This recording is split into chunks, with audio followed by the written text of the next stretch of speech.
জি ধন্যবাদ। যেমনটি বলছিলেন ঈদে গড়মুখী যাত্রীদের সর্বশেষ তথ্য যদি জানাতে চাই, আমি এখন দাঁড়িয়ে রয়েছি অর্থাৎ ভোলার ইলিশা লঞ্চঘাটে। সকাল থেকে লক্ষ্য করেছি ঢাকা এবং ভোলা, অপরদিকে হচ্ছে লক্ষ্মীপুরের থেকে কিন্তু ছেড়ে আসা কিছু নৌযানগুলো রয়েছে।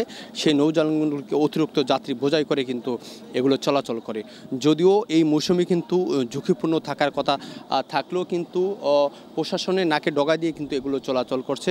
স্থানীয় দাবি হচ্ছে প্রশাসন যদি মনিটরিং করে আসলে অনিরাপদ নৌযানগুলো রয়েছে, এই নৌযানগুলো চলাচল করতে পারবে না।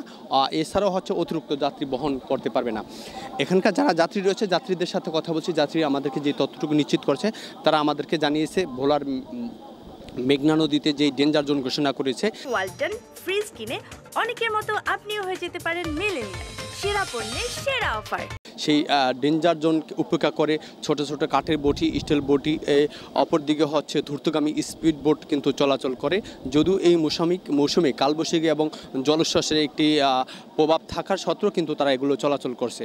স্থানীয় দাবি হচ্ছে যদি এগুলো বন্ধ না হয় কিন্তু বড় ধরনের দুর্ঘটনার কিন্তু আশঙ্কা থেকে যায়। এর পাশাপাশি হচ্ছে বিআইডব্লিউটি অর্থাৎ ভোলা নদী বন্দর কর্মকর্তা যিনি রয়েছে তার সাথে আমরা একাধিকভাবে কথা বলার চেষ্টা করলেও তিনি আমাদের ক্যামেরার সাথে কথা বলতে রাজি হয়নি। অপরদিকে হচ্ছে এখানকার যারা ইজারাদার কর্তৃপক্ষ রয়েছে তার সাথে আমরা কথা বলেছি।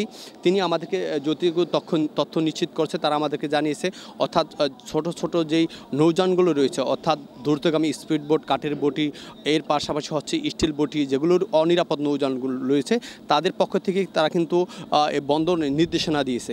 এর পাশাপাশি হচ্ছে যদি তাদের দাবি হচ্ছে যদি প্রশাসন যদি একটু ভালো মতো নজর রাখে আসলে এগুলো কিন্তু চলাচল করতে কোনো মতেই পারবে না বলে তারা আমাদেরকে এমন তথ্য জানিয়েছে। এই ছিল ঈদ যাত্রী নিয়ে ভোলা থেকে সর্বশেষ তথ্য।